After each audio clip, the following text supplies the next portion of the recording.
Hi, welcome back, Croeso. Now, did you know that lawn tennis, that most quintessentially of English pastimes played at Wimbledon with strawberries and cream, was actually a Welsh invention? Well, I certainly didn't know until Bob Morgan kindly emailed me with some details and he stumbled across this.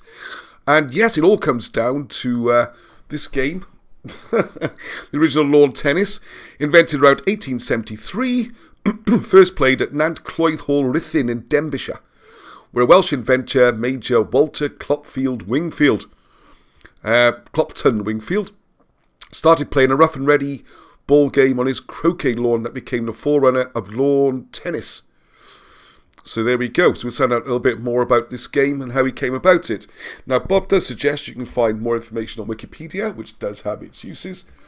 So go, there he is, Walter Clopton Wingfield, a Welsh inventor, British Army officer, one of the pioneers. Well, he actually codified the rules, and he actually painted them and made a box set. So he's pretty prominent, yes.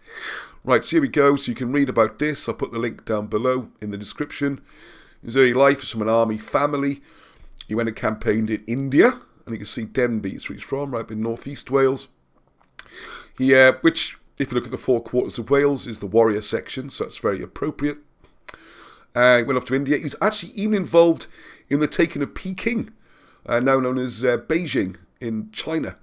So he's a full-on soldier, and you can read all about it. He spent later life, he seemed to do very well for himself, became a justice of the peace, had a nice house in Berkeley Square. Oh, this version says, another attribution. This always happens, isn't it strange?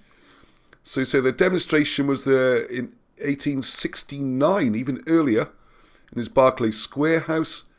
And it took at Nant Cloydd Hall in Denbighshire. And they're trying to quibble over which date came first, doesn't really matter. Okay, so let's have a look. This is how the set would appear. This is how it was boxed up, apparently. So this dodgy Greek-type word, hang on a second, let's get it right, Sfraristica, which is not quite right according to the experts. I don't know Greek, it's all Greek to me, but this was apparently sort of played with a ball or pertained to a ball. But obviously the bit they caught on is this bit, lawn tennis, the name which it still has to this day, although most people just call it tennis. This is lawn tennis, despite all the different surfaces being played. Okay, so it all comes back to this boy. So what you got your rackets, you got your balls, you got your net, which incidentally was a bit higher. Now, I've been reading through the rules to try and get an idea. And let's go through how I understand it. So as you can see, the first thing is the baselines are wider than the area at the net. It's got like an hourglass shape. Alright, now this little area here, this diamond, is very important because that's where you have to stand when you're serving. You don't go back to the baseline like you do in modern tennis. You can serve wherever you like. You have to stand there. I also notice on the picture there's couples. And traditionally that's always the way tennis should be played, really. A male and a female. And of course you've got this ridiculous handicapping system where the lady has to wear a big old dress while playing, which couldn't have made it very easy. But there you go. It's played as a partnership. Now the rules were you couldn't just do a cheeky little drop shot into this area. You had to hit it into the rear box, into this area, to give the person, well, I thought he'd be standing a little bit further back to get the ball bouncing, or maybe he's going to try and volley it. And the other thing to bear in mind, this net was a lot higher than the modern net. I think the modern net's about 3 feet. This is 4.5 feet. So the ball is much more doing this, and they're kind of whacking it back and forth. I'd imagine, never seen the game played. But you can see it's very much a game for the gentry. They're all out enjoying their cups of tea with their top hats on, or something stronger perhaps. It's bizarre sort of ideal scene. If this is someone's garden, he really has got a good garden. Apparently the sets cost about 10 guineas, which would have been, an absolute fortune in those days.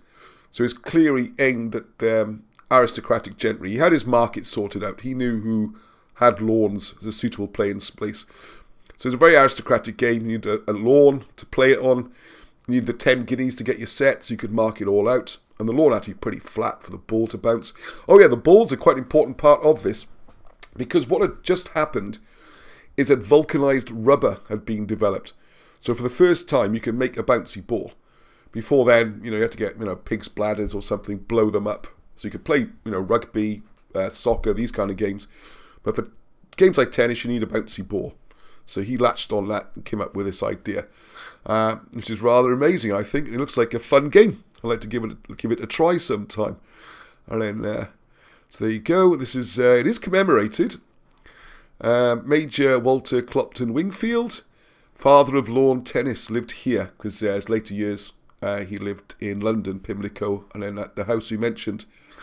Little Welsh dragon up there would be nice, wouldn't it?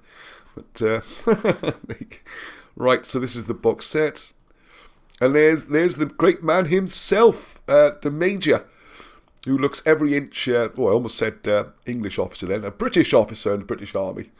You see there, Victorian whiskers. He's got his racket, much smaller in those days. You know, the technology to improve on that. It's very much the early days. Sadly, his wife had ill health and he lost interest in the sport later on. But he is still recognised very much as the founder. So next time you're watching the tennis, Wimbledon, something like that, you can let everyone know, hey, guess what? That's a Welsh game. Bet you didn't know that. Did you? Anyway, I look forward to more like this soon. More sort of like little hidden snippets that are forgotten. If you got any, please send them in. And also some things which were better known but aren't taught in schools anymore. So hope you enjoyed that. Till the next time, I offer you peace, which is hello.